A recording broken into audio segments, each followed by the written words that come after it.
He has been very much a two-trick, and this time around going to be on the third wheel here. And I'm curious what this is going to look like now, because we've got another carry top lane. This time Broken Blade is on the Jax. Played it once before this split. We'll see if he can have another good success here. Obviously, who plays this kind of style. I'm hyped to see it. We're going into game 2. We'll see how much better these teams can play. Can FlyQuest hold up against TSM? Because TSM were by far better in game 1, and we still got the same style coming in for game 2.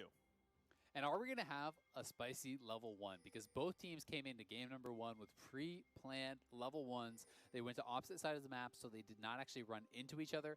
So I'm going to be curious as we get this beautiful shot of Summoner's Rift to find out if there will be any early game action this time around. TSM camping out here just in case FlyQuest did go for any sort of a deep ward. But there's so much going on in this game that I actually really do want to talk about. So, with this Ignar pick, it's very high risk, because I think the thought process is essentially we need something to help answer the side lane play, because we are going to have Broken Blade out on the side lane and TF ulting over to kill him. And they are then hoping, I think, that Pantheon can be out there and ult over to try to match that. My problem with this is that I don't see you winning that 2v2 unless you're already playing from an advantage. It can be pretty difficult for a Pantheon from behind to really do anything at all to a Jax, especially post 1 or 2 items. So I am somewhat concerned that they have given up a lot of laning power here in that bot lane 2v2 for something that I'm just not that confident is even going to help hold down the Jax. Yeah, we'll have to see what comes through in this one, because honestly, yeah, that can be scary if you're not winning the lanes. We already saw that TSM did a great job at sneaking Drakes or just taking them off of lane control here. The 2-on-2 right now is going to be initially pressure from the FlyQuest side. This should make it reasonably easy to attack and Q spam and knock down the castles and look for level 2 play. Ignar and Balfrost sitting in rush make them both fairly hard to hit. Ignar going to back out, respecting the volley. This, if you volley me, you're not hitting the minion waves, so we're going to get 2 out of that one. And goes back in as they fight for those waves yet again. Solo going to play on the back side right now. Down in farm, instant level 2, instant jump in. Broken Blade gets about 200 damage dealt. Grass comes back. It is not nearly as good as the trade that Jax got. Yeah, not even close. You really have to be very careful, because as soon as you hit level 2, you're always going to level that leap strike on Jax, and you need to be out of range so you don't take a poor trade like that. Broken Blade obviously did already showcase the Jax once in the playoffs. This was kind of as that counterpick towards the board, and it did work very well for him there. I think this is a harder matchup to abuse as far as the 1v1 goes, but you still can create big advantages in the side lane. You can get to that point where you're destroying towers, and in combination with the TF, you really can threaten kills very, very effectively. I've also got to say that I am pretty surprised by the cleanse here from Doublelift. It feels like you're giving a tremendous amount of respect over to that point-and-click stun from the Pantheon, feeling like, hey, if that lands on me and any sort of trap is layered after that, then you are going to get taken down. But that's really the only thing there is to cleanse, right? Like, there's not a lot here that you're going to be worried about. The Ornn are slow. Yeah, I guess you can cleanse the knockup from the Ornn ult and then flash, but it's like these are situations that don't really happen much. So yeah, sure. I am surprised by that. I honestly think that it might have made more sense to just go something like the heal, or if you wanted to play more for the lane, even the teleport in this kind of situation. But we'll see if he gets value out of it. The recalls are coming through across several of the lanes here as Jax made his way back to get Cole. And a play to the mid lane forces a flash out of Bjergsen as Ignar is already on the roam. And you can see this is the power of Ignar. Of course, he was shown on the minion wave.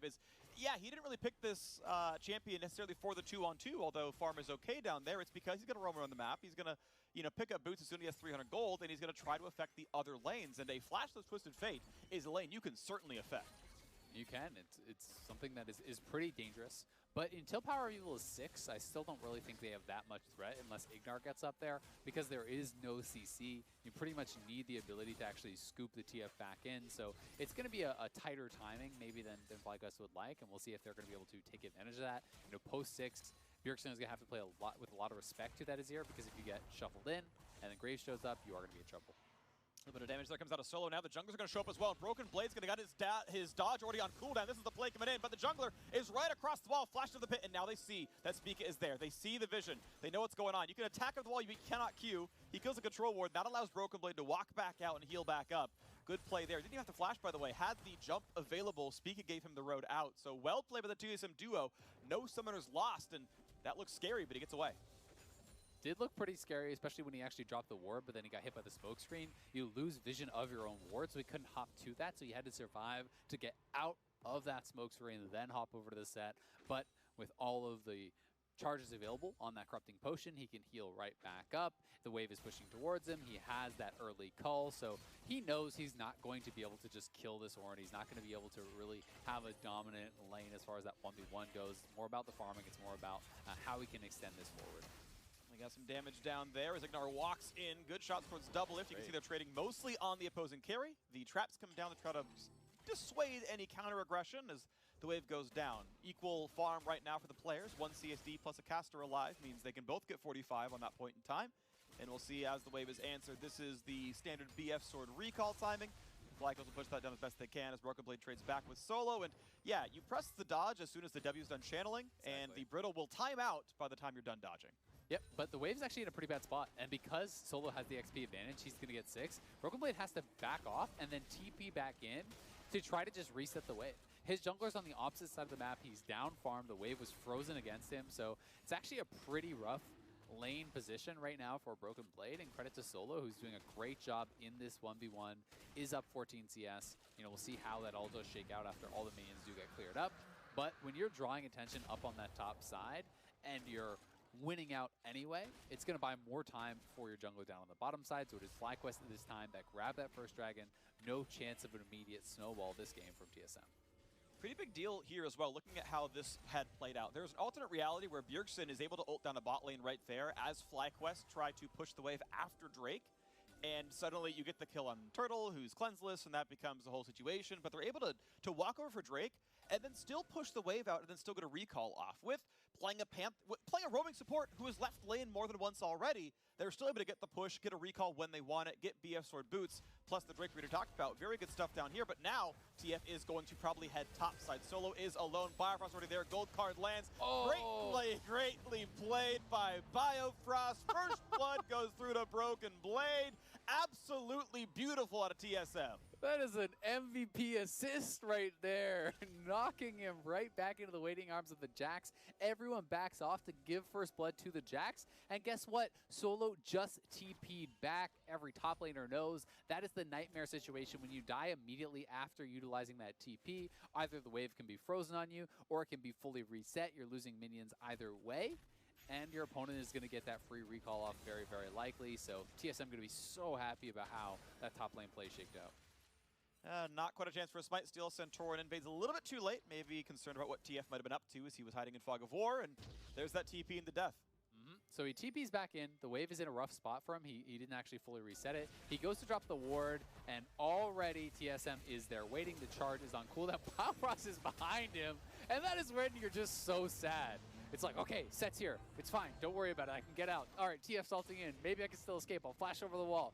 Bard is here too. Come on, guys. Where's the team at? Well, TSM certainly all up on the top side of the map as Broken Blade gets up for this one. Doublelift just catching his farm down there. Will have a small CS deficit to his side, as so far so good for the FlyQuest out of this one. But yes, first blood is certainly relevant, and that's going to feel pretty nice. Doublelift second time in a row going for the Essence Reaver build. It's overall lower damage, but obviously with cooldown reduction means more arrows, so more utility focused. And while you're playing Jax and Camille top lane every game, so yeah, probably go more utility focused on that role. Sounds about right for the team composition. Power of Evil trading farm pretty closely with Bjergsen. Keep in mind you get about 4 extra gold per CS on Twisted Fate. So you just do the math and you say, okay, well, there's 320 gold right now from the TF passive. The gold lead outside of that is equal. And it is going to be interesting to see how this game does play out, because while generally you think, you know, when you have frontline on the team like an Ornn who can tank up that Ash arrow, it becomes more difficult to use. When you realize that, well, the Ornn's probably going to be stuck in the side lane most of the game, actually answering the Jax, and there's no cleanse on any of the 4 other members, and they're all squishy, all of a sudden, Ash arrow becomes so dangerous, and Turtle's in trouble, no cleanse, remember. Speaking of instant cleanse to walk forward, trying to get more damage on this one. They do get away from Spica. Flash ult could have signaled a lot of doom right there, but it means 3 summoners down to the FlyQuest side for 2 on TSM. So when you go that CDR build, anytime he hits an arrow, really on anyone except the Ornn, who's probably not even going to be able to be grouped with the team most of the time, it's going to be incredibly dangerous. Mikael's is not something that Ignar can really build this game, and Broken Blade getting Solo dangerously low there. He may have to just back it up, you know, even with Santorin moving up towards that top side of the map. Now Spica is spotted, but would be very risky to stay around. He's going to regen back up, earn his mana pool to at least clear the minion wave right now. Power of Evil playing it a bit far back, but as long as he holds a charge of W and one of E, he can get away from almost any gank that comes in. Teleport is down, but Flash is up, means he's probably safe. Top Herald going to be attacked 10 minutes into the game. TSM, but they did lose the first Drake, have gotten first blood, and are playing for first Herald now. Players coming around. Solo does have ulti. Ashe coming across the map. Caitlyn the same. Here comes the play. Ulti coming across. How many knockups can Solo get? 1 and 2 as big damage on Spica forces the shield out. Double ult from Biofrost. Re-engage. Easy Q. Jump in for Spica. He's going to get the dunk across. First blood goes to Wild Turtle. Well, first for the game of FlyQuest, I should say, as TSM got one earlier, but the trap comes in. Good damage on Bjergsen, and it means the counterpunch is in. FlyQuest fighting back in game 2. Very well done there. TSM not able to coordinate to actually lair their CC, despite the fact that Biofrost landed the ultimate. He couldn't actually coordinate on that binding. The gold card, I believe, was on cooldown from the previous in a global pandemic. COVID is a big thing that is happening right now, but thankfully, we are back into the game. I am excited for some League of Legends. Enough of those pauses. Let's get the LCS Summer Finals back underway. Game 1 was a TSM win through and through. There were moments and glimmers of hope for FlyQuest, but TSM was by far the better team. So far in Game 2, though, it has been a lot closer. FlyQuest got the first Drake. FlyQuest got the Rift Herald. They're keeping up in farm. This is absolutely a winnable game for them, and I still want to see a 5-game series. Now, I want to see a long series, Azael. I did. I want to go the distance, just not quite this way. Hopefully we do get actually more than 3 games and not 45-minute pauses. That said, we all saw Season 2 Worlds, like some of us did, and we're going to hope that we have something better than that going on here. So Solo back up the top lane, Broken Blade carries in the top lane. Has been the name of the game for TSM. Has looked good for them so far. Ignar on the roams, though. Spica does not have flash. He could be a target, but he's a little bit too far away with his boots. He walks out. You can still see the FlyQuest feeling comfortable around playing this bottom river, and not quite going to set up the Drake just yet, but they have gotten ward control. And you can see Doublelift and Biofrost actually kind of cheating over towards Turtle. They know he has no flash. They do have their ultimates both going to be up here in a second or two. Biofrost just now getting his off of cooldown. So TSM has the ability to potentially look for a 4v4, but if they can actually delay this a little bit, Broken Blade is going to have his teleport before Solo. So there is potential for TSM to try to challenge for this. Bjergsen is back in mid lane. They now have TP advantage on that top side, and they would love to be able to grab a dragon here to push back any potential for a soul, and they're going to try to start it off with a pick on Turtle.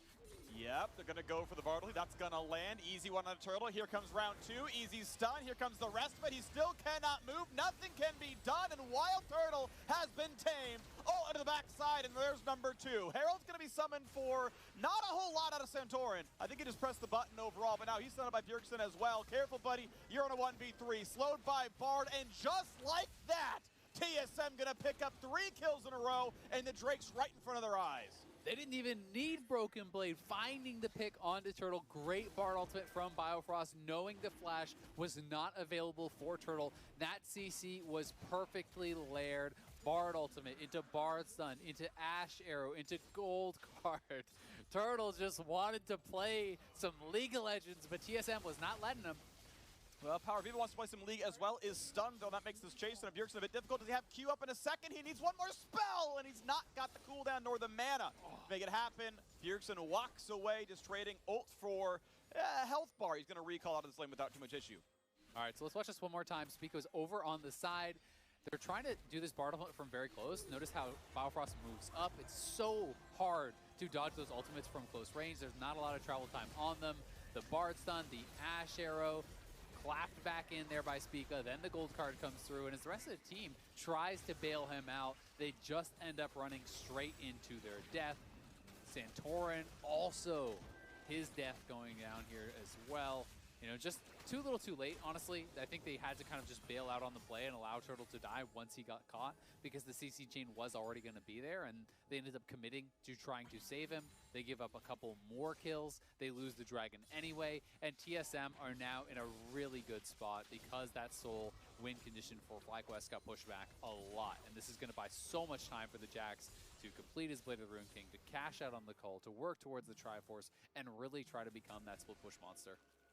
All right, Biofrost helps Control Ward die, and then it gets replaced on the FlyQuest side, but now they're going to fight for it again. This time, Santorin has the ability to dodge away from it. Nicely done with the quick draw, but it still means this game is unlikely to be a draw. TSM up in the lead right now, and looking to make it a 2-0 in this best of 5 so far. They're certainly in the driver's seat, looking now at continued bot lane pressure as Turtle really can just acquire farm under his turret and let Ignar look for roams, but can't find those just yet. I mean, if Turtle steps too far forward and you get hit by that Ash arrow, it's very easy to get burst down, even by this combo. You can set up the Bard Stun off of that Ash arrow a lot of the times if you're too close to any sort of a wall. So with that available, despite the fact that Biofrost does not have his ultimate, they can start to look for plays once more. Bjergsen has the role already completed. He built up that Sheen, so he's going towards CDR. He has his ultimate available now, so you want to see TSM every time you have those ultimates begin to try to look for plays. Fish with the Ash arrow. You have the CDR build. It's a relatively low cooldown. Try to create picks, and they are going immediately with that TF ultimate. Oh, they're going to find some more stuns right here. Solo is out of health. His flash was used, and it does not matter. Broken Blade gets the easy kill as the rest of the team shows up, and TSM showing no signs of slowing down. Arrow right there. Flash stun, going to find some more. Now the exhaust. Turtle's going to run for his life.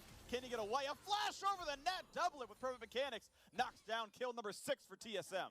That is exactly the play I just talked about. If you are too close to a wall, Ash arrow, easy follow-up for the Bard Stun. Every time they can set up for each other. TSM, again, winning on both sides of the map. This team is attacking FlyQuest relentlessly. Game 1 and Game 2. They are really playing some strong League of Legends here, even being able to give over that kill to Broken Blade, everyone backing off in both of the kills that Broken Blade has participated in. It was very clear the intention to give him that gold, to get this Jax going. They know that they want him to get to a really strong point, because not only can you take over in the side lanes, but if you can get to Triforce Death Dance, that core of items allows you to team fight. And then all of a sudden against, double marksman, you can just get in the back line and wreak havoc with a high amount of CDR, with enough levels that your cooldowns on the Leap Strike as well as the Counter Strike become very, very low. And you just saw for a second there the Wild Turtles disconnected message down there. That was the time when there was the pause for the believed bug that didn't exist, and during that was the disconnect. So during the pause when he went down, after it already died, and now we're back, of course, onto the map. Second Herald, once again, has gone to Flag. This time around, it will go into the top lane. This will allow FlyQuest to finally get their first turret of the game. As it gets pushed down, this will certainly fall, but they've got to make back a roughly 4,000 gold deficit. That's going to be a tough one to go through, as Spica answers the bot side with a red buff take. Next Drake spawns in 44 seconds, and, well, Ashe is already on Essence Reaver plus Hurricane, so good luck out team fighting that one on a one-item Caitlyn. They're going to knock down the Herald before the second charge as well, so that's not shepherded far enough. And TSM should feel very comfortable. Now, if they want this Drake, Doublelift has to leave the lane after this wave and get down there for the Drake fight. And I think they will look to continue trying to find picks, right? And if they can't find a pick, I don't anticipate them to commit to a full-on 5v5. But again, Ash Arrow available, Bard ultimate available, TF ultimate available. They have all of these tools, so they can look to try to spot people out with Hawkshot before even committing the TF ultimate. And then if they are separated, go for that kill. Look to pounce and try to make a play, and hopefully for them, that can lead into a dragon. Already a bit of pressure towards the jungle as the word comes down. It's defensive plays out of Power of Evil. His mana bar a little bit low here, below half. Can certainly be relevant on a Nazir. You can blow through a lot of that pretty quickly as they fight for mid lane control. Bjergsen shoves down the wave, and now look at this, TSM already feeling comfortable. They've got vision control. They've got the Drake in their eyes, looking to stack number 2 for them as FlyQuest move back around. They actually have kind of segmented TSM. They've got a momentary moment of looking for maybe a 5v4. Jumping in for the steal, it will be grabbed. Santorin claims it, stuns across the board, but look at the front line. It is Ignar dropping the dunk in, the Bard over the top. This is going to be 2 more kills most likely. The shovel comes back from Azir, and it's already a 2 for 0. Here comes number 3. Bjergsen gets the gold card, gets the chase down, gets a double kill for the Jax. TSM loses the smite fight. They do not lose the real fight. And they are lucky that Baron isn't up, or that could have been an easy Baron. Now they're going for the dive. They want everyone. They're gonna get Santorin, most likely the flash to guarantee it. There's the ace under the turret. TSM will not die in this final. 5 for 0 at the Dragon. The smite saves it from an absolute disaster from FlyQuest, as it really didn't want TSM to be able to get that, but even so, the setup was fantastic from TSM. The Bard ultimate was clutch from Biofrost, and Doublelift is getting so strong at this point in the game. They are just enormously ahead. This gold lead has really exploded. Well over 6,000 gold at this point, pre-20 minutes, is just an absurd difference. All right, so here it is one more time. The Bud Light Ace. In goes Santorin. Q Smite does take that away. The Ashe ultimate has to be flashed there by Santorin, but then watch Ignar just getting burst down, and as he goes down, Spica dunks him back to be able to set up the clap onto Turtle and Power of Evil. With a lot of those abilities on cooldown, with the Azir ultimate on cooldown, Bjergsen can easily ult over. Doubles immediately goes for the push mid lane to try to set this up, and Bjergsen going to be able to land the stun right over onto Santorin while they're bursting him down. Broken Blade is tanking that tower, and note how he saved the Q not to go in, just walks into melee range, starts hitting solo, and then as he gets threatened by that tower, he can easily jump out of tower range. TSM are playing both sides of that fight incredibly well, and they are just crushing FlyQuest. They are absolutely walking over this final right now. Already a 6,000 gold lead, only 20 minutes into the game. Baron's on the map, and that honestly may well be a target here, as they do their best on the FlyQuest side to clear waves away. They've only bled one turret. TSM have not played that much for turret pressure so far in this series, but they've certainly been winning team fights and winning neutral objectives time and again, as Broken Blade keeps battling solo. And even with the early Bramble Vest picked up, Broken Blade obviously feels comfortable. And now Twisted Fate is here as well. Ornult comes in, tries to immune gold card, not going to happen. Goes down yet again. It is effortless for TSM to pick on anyone they want. It's so hard for solo because it's easy to say, oh, just build some MR to help survive against the TF. Well, the Jax is getting fed kills. He has mixed damage here too. You know, you're just trying to survive, trying to hold on against this Jax, but TSM has full run of the map. Bjergsen is strong, the Jax is strong. He just cannot itemize effectively against both of these members because he has gone for the tabbies. He does not have the tenacity to really survive through all of this CC. And TSM are really just running a masterclass right now on how to play these side lanes out against FlyQuest. They are crushing them in the macro game, finding pick after pick, and they are being so proactive. There is hardly any time in between, it feels like, Bjergsen's ultimate coming up and Bjergsen making a play. Yeah, someone dies. Just, yeah, the cooldown's back. Cool. Let me add 4 more pages of the book, or, you know, only 2 if it's an assist, I suppose. 5 on kill, but either way, it is Bjergsen shoving down mid lane. Lichbane is done. Card's getting locked. Double lift can't quite get the volley poke, but ready to push again pretty soon. 7,500 remains the lead. TP into the bottom lane. We've got more pressure coming in as Bjergsen wants another fight. Here comes the rest of the squad. Can they get the stun? They're going to get the pull back there from Spica. Almost walks into the Ashe arrow. Dunk into the wall. Does he have the damage on Spica's side? Maybe just not. Ignar is here, though. Maybe they can find themselves a single kill. Something back. Ornn comes in. Doesn't have the ulti, though. And Spica gets the shield and walks away. Caitlyn Snipe going to make it close. Turret aggro will swap, and that will actually kill him off. Biofrost could have tanked turret. He could have stood still. Maybe gotten a teammate out. End of the day, it took that much effort for just a single kill, and it's still traded back by a turret for TSM. And turret damage in the top lane. And Bjergsen's going back in. He wants some more, but there are a lot of FlyQuest members around. I don't know if they realize what they're getting themselves into. All right, going to look for a potential 4-on-2 Magical Journey. Going to try to buy some time, but cannot save Bjergsen as well. And it's still going to be the chase down. They're going to find 2 kills. Yes, some turrets fell, but at least some shutdowns were picked up. These glimmers of hope for FlyQuest. And that's the first big overextension for TSM because there's nothing for them to get back right now. And also, Bjergsen has no teleport for when this dragon is going to be up. So FlyQuest, if they can rush this and put themselves at soul point, then there is a light at the end of the tunnel. There's some way to get some hope in this game and say, okay, maybe if we get the soul, we can claw our way back. That is going to be the play here for FlyQuest. They're going to try to rush this dragon and put themselves at soul point.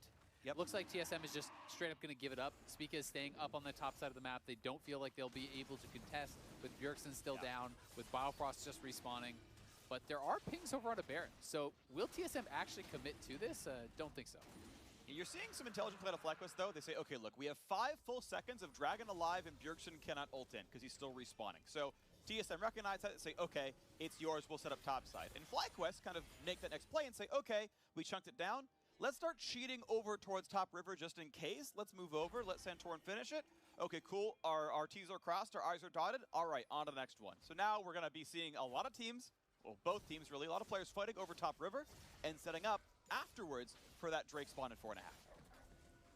And that's what it's going to really come down to. TSM still in a great position, but those 2 picks were shutdowns and allowed their opponents to get to soul point. So FlyQuest have that win condition within their sights, have a way to get back into this game. We'll see if they can make it happen because they're still fighting out from a pretty significant disadvantage over these next couple minutes. We can see Broken Blade has a critical 2 items completed. His Triforce is done, plus the Blade of the Rune King. Once you start getting the CDR in, and post level 13 especially, you get those abilities ranked up, you have the low cooldowns, and you can really start to chase down some of these marksmen. And even just allowing yourself to let that Counter-Strike run full in a team fight can become incredibly difficult to actually take you down. You become very dependent upon the damage from the Azir in particular to actually threaten this Jax.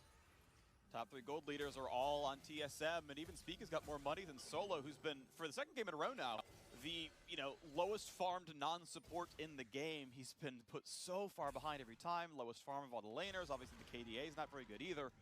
And we're going to see if FlyQuest can get that Infernal Soul. Of course, even if they had it, I would still favor TSM with this gold lead, even if you just dropped Infernal Soul in FlyQuest's lap. It doesn't make Solo beat Broken Blade. It doesn't keep Wild Turtle alive against a Bjergsen ulti. So we'll see if they can get themselves into a real team fight, but they are waiting to scale. We're 3 items on Doublelift. We are nearly to rapid fire cannon on Bjergsen for the easy access gold cards. And look at Broken Blade down to the bottom lane. TP is up, and no one is answering the fact that these turrets are falling. This is because Solo has no teleport, and they're actually worried about TSM doing the Baron, which it looks like they're actually on. So they are on the Baron, and FlyQuest just has no choice but to try to respond. As soon as they get the teleport out of Power of Evil, TSM immediately disengage. Broken Blade got a tower on the bot side for free. So this is such a well played out split push game. When you are playing from an advantage, you know how difficult it is to answer on that one side. One person cannot answer the Jax alone and expect to win, and they still have to respect that threat of the Baron. So it's this push and pull that TSM are going to be going for. Try to force members to answer their 4-man squad. As soon as they do that, that gives the freedom for Broken Blade to push. If they try to attack Broken Blade, it's time for the 4-man squad to get something done. Now, Solo able to at least upgrade his first item for Wild Turtle as the Molten Edge comes through, but I can't remember the last time I saw a level 14 Ornn who still didn't have his second individual upgrade yet. This is far below the pace. And I still believe Solo is a good player. Maybe he could be doing a bit more in this game, but he's being just attacked by Broken Blade. He's blind picked Ornn in both games. Bjergsen and Spica and Biofrost have shown up several times, and, well, sometimes, you're being left alone, and, hey, look, it's him again in a 1 versus 2, trying to run away. Tries to be in the gold card, still gets stunned, to be fair, so the reinforcements come across, and now they're trying for another re-engage. Looking at Broken Blade, they find the stun, but they can't get any more than that, as TSM are pushing around the top side. They're going to get a lot of damage here. The TP is getting burned. They're trying to rush down this Baron, and FlyQuest will show up now, because the health bar is running lower and Baron is getting out of health. So here comes the play. Cannot get the smite steal. Well done to Spica. He finds the kill, he finds the Baron, and now it's time for TSM to walk all over this game. Nice play there from TSM. They go for the play onto Solo, but a really well-timed Bellows Breath. Immune the gold card, he had members behind him. But again, if you send all those members to the other side to try to answer the split push, well, then you're going to get tacked on the other side of the map. Doublelift and Spica were already on the Baron. They had double TP advantage. There's nothing available on FlyQuest side, so they have to walk straight up from bottom lane towards that Baron, and TSM just double TP'd straight into the pit, secure themselves the Baron, and they really feel like they have everything going for themselves in this game. 10,000 gold in the lead. You're playing 1-3-1 with Baron buff now. Ornn can wave clear without Baron buff, but once that's there, it's just almost impossible to actually have enough damage to get through those minions. And here comes the next round as Solo's going to be in danger. Has to wait for when the bind might come through. Doesn't quite get stunned in place, but he's still not going to have the health bar for much longer. Solo is going to drop. Ignar shows up to lose half his health bar as well, and TSM keep finding more things to do. Shirelli has moved in for some replacement as Doublelift walked in the mid lane. He's going to find himself another turret kill, and TSM have 5 turrets, 14 kills, and an 11,000 gold lead. This is insane. No one's even answering Bjergsen. They're going to try to look for an engage mid. So as soon as you see no one's answering Bjergsen, the rest of TSM back it up. You don't need to push anything. You're getting a free advantage on that side lane. So that's what they want to do. And because FlyQuest is locked into their base, there's really no chance for them to even try to go for this Infernal Dragon and grab a soul, which, as you said, wouldn't even come close to putting the game even when you're this far behind. It would just be a slim hope. And TSM just going to be able to zone people out away from that. Biofrost and Spica, they're going to keep him back, and Broken Blade just souls it up. All right, Ignar immunes some damage and stays alive. Level 10 of the Pantheon, of course, with Ornn dead and still actually waiting for the ulti to come back for Ignar. Engage tools are a little bit scarce for the FlyQuest side. At this point, this game is going to be walked over. You have to believe 12,000 gold lead nearly. Gets the second Drake. To the point we've said a few times, yeah, Soul probably even not enough to turn this game around. We'll see what TSM can do for the rest of this one as they go in for turret number 7 before too long. 40 seconds on the Baron buff, and you've got Jax in the bot lane, Twisted Fate in the top. TSM are playing the 1-3-1 you expect to see with this comp, and it means that FlyQuest don't have options. Their best option is hoping they somehow get a catch and lose an inhibitor for it. Exactly, and now TSM trying to push on all sides. Bjergsen's up on that top side. They're going for the dive, it looks like. Decent damage. They bring the TF down for some gold card hits, but ultimately says, okay, let's make sure we're all here. We know your team might try to hard engage. It's the last push anyway. TSM are going for the reset. The Baron buff is ending. They get their 4,200 gold lead out of it and say, all right, let's reset one more time. Next objectives in 3.5 minutes. That's the Drake. Baron's about 3 minutes from this point on as well. Play for the next neutrals, crack the inhibitors with them. So this game, I think, is a good example of some of the issues that I kind of had with Pantheon that I talked about in Pickman, and I know that was a really long time ago, so I'll kind of go quickly as we had that pause. You know, my concern with the Pantheon pick in this situation is, A, it weakens your 2v2 lane, B, it makes your team fight worse, and you're doing that for the exchange of hopefully being able to shut down this Jax in the side lane. You're hoping that maybe the Ornn is holding him, and then you ult in, and you find these picks or 2v1 fights to turn it around, or maybe answer the TF. But it's like, it's so hard to actually accomplish that as a Pantheon support. Unless you are really snowballing, you do not have a lot of threat on someone like a Jax. And from the position that we are in, he's 7 levels down on Bjergsen. He's 6 levels down on Jax. You're basically a melee minion in, just flying in to give a bit more kill gold over. You can't threaten these solo laners whatsoever, and he also can't protect Turtle, so the Pantheon just has almost 0 use in this game. Yeah, and I want to see what the Game 3 draft's going to look like here. I think we are due for a big shakeup in how FlyQuest is going to play these games out, and the draft is going to kind of make that the case here. Because honestly, they have yet to do anything to stop the TSM game plan, where Broken Blade continually, you might gank him, it doesn't matter, he's still going to go ahead of the matchup because you're blind picking a tank in top lane, and there's just an ocean of possibilities there for the TSM top laner. 2 levels up now. Your Graves jungle is not getting anything done in the early game. Yeah, you got to kill it in an unimportant matchup once, but realistically, Spica is getting more done than every single one of these games, and the 2-on-2 is treading water, which, yeah, you're against Double from Biofrost. That's one of the best laning duos in the league. Ignar is probably best, put making top or mid lane look better, but then, have a top lane worth ganking and have a mid laner that you revisit after burning Flash. There's pieces missing to the champ select puzzle right now. Yeah, I agree. I mean, and I think if you want to play this sort of front-to-back style where you're blind picking your Ornn and you're going for a Azir and you're going for scaling, you have to somewhat secure your team fight dominance with your support pick also, right? If you have something like a Braum, that can make, your team fight a lot stronger, or even some of the more lane-dominant picks to put Wild Turtle in an advantage and try to secure there. But, if you're getting counterpicked in your top lane and you're going even in your 2v2 and you don't even really have much of a team fight win condition because your support isn't going to really do a lot there, it's like, it's hard to find ways to win. So it will be interesting to see if FlyQuest can hold on whatsoever in this game. And going forward, if they're going to try to look for some adjustments, because TSM's game plan has been very clear. It has been snowball Broken Blade, have Bjergsen on picks that can affect those side lanes, make things happen around that top laner. And FlyQuest may have to move away from just blind picking their top if solo is going to be picked on this much. Let's hope they can change it around or find some way to come back here in Game 2, but they are looking down the barrel of a 13,000 gold deficit, and the next Drake is spawning 50 seconds. The Baron is alive right now. Broken Blade has no problems fighting solo, taking 1,000 health off of him, healing back up with the mini wave, and then looking at the inhibitor turret. This time around, Pantheon is coming down. Ornn Horn is sounded. They're going to look for damage on a Broken Blade. He will flash the first knockup, but Azir is here. Flash for the knockback. They're going for this one, but Baron is currently being attacked. So, you killed Broken Blade. Congratulations. A broken base is what FlyQuest are about to have as the Baron is picked up with no contest whatsoever.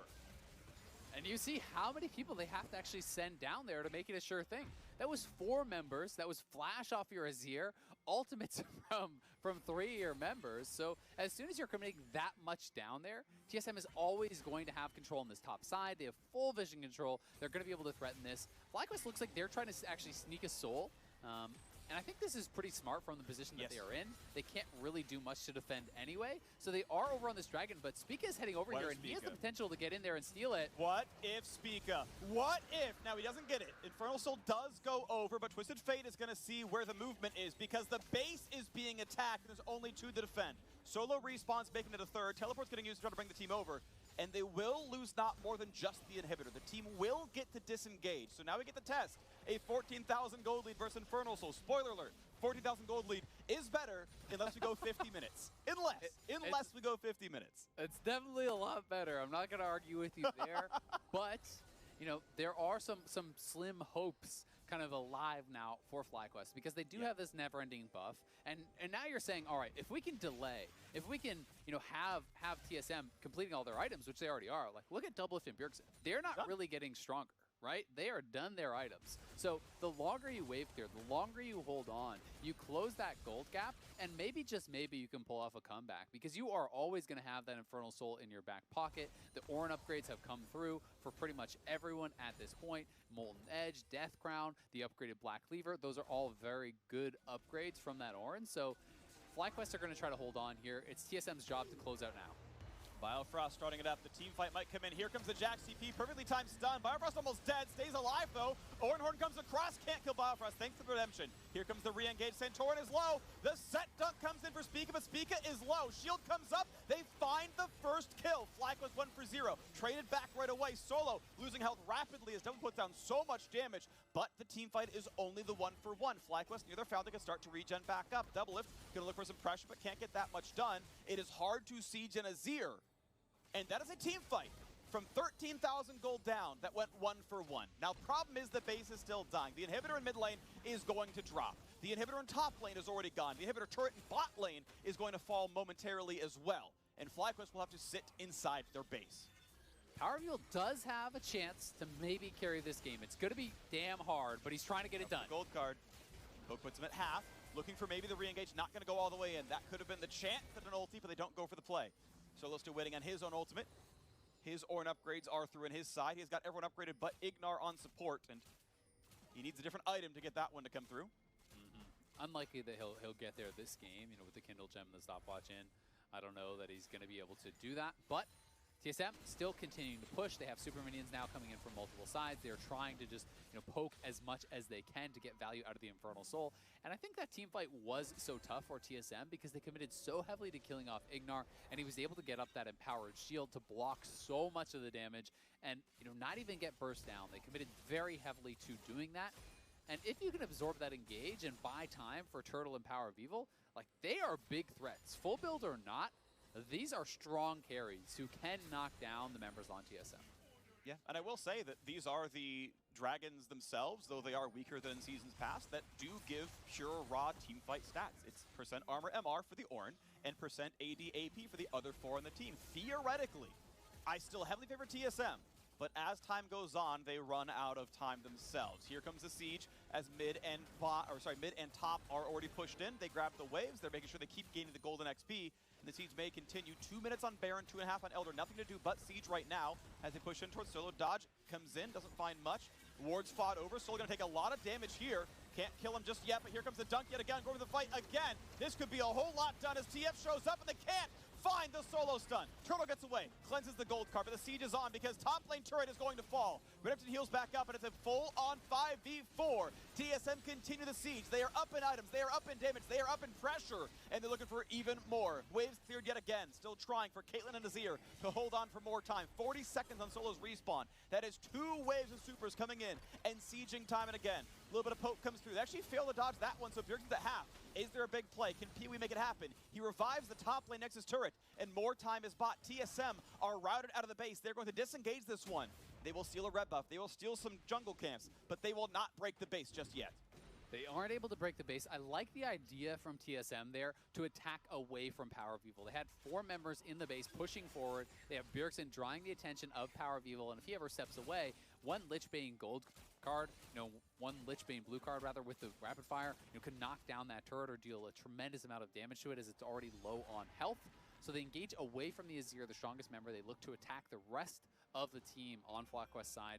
And FlyQuest do hold on, so they do have all of these super minions flooding towards their base, filling up their pockets with gold. Turtle is essentially done. Yes, he can complete that that Mercurial Scimitar, but it's not going to be that much of a difference from this point. But the problem is going to come when they have to leave their base, when they have to challenge for the Baron in 30 seconds, when they have to challenge for the Elder Dragon in a minute, because that is where TSM can find angles. That is where TSM can find picks. Oh, Biofrost going to lose his health down to 1,000, but they can't get any hard crowd controls. He's going to stay alive. There's no flash W for Ignar, which is honestly maybe worth burning with Baron coming up in 10 seconds, but of course didn't have the cooldown. And so we reset on the map as Biofrost jams in the heals. Ocean Drake helps a little bit, and now Baron is alive. Top inhibitor is back, but Jax in the bot lane, and we know Solo can't touch him as there's now four major items done for the Jax. And here comes the Baron burn. The gold's not worth that much. The XP only really helps Spica and Biofrost, but the Baron buff means the siege is that much harder, and there is only one Nexus turret left. So Baron is grabbed. Formality there. Elder Dragon alive in 12 seconds, and the 1-3-1 continues. Twisted Fate's in the top lane, Jax in the bot lane, and you cannot leave them alone. Exactly. If you walk over there to try to contest this Elder Dragon, well, maybe your base just dies. And if you don't, you're going to be sieged by the Baron buff, by the Elder Dragon. And at that point, it is just incredibly hard to be able to stop the amount of power that will be over on that TSM side. So here comes the attempt. It is Doublelift easily able to solo. There's no chance at all that Elder Dragon wins this fight. And right now, Doublelift the Dovahkiin going to have no problems taking this one away. But it's FlyQuest trying to take the fight. Now keep in mind, though, TF can still push. They go for the big play in the front side. Elder Dragon is grabbed. And that's going to be the team fight. It's already over. You've already got a jungler dead. Speaking to get the shields, he's going to get the heals. He's going to stay alive. The slows are in. Doublelift is still on the chase. But he's got to be careful. He steps up. He gets knocked up. And he will get a trade kill against the opposing AD carry. Spears come across. The tank is tanky, but Bjergsen is going for the end. And no one is here to stop him as Solo's running away. Ignar's trying to show up, but the minion wave is there. And TSM make it a 2-0 lead in the LCS 2020 Summer Final. What a start to this finals for TSM. They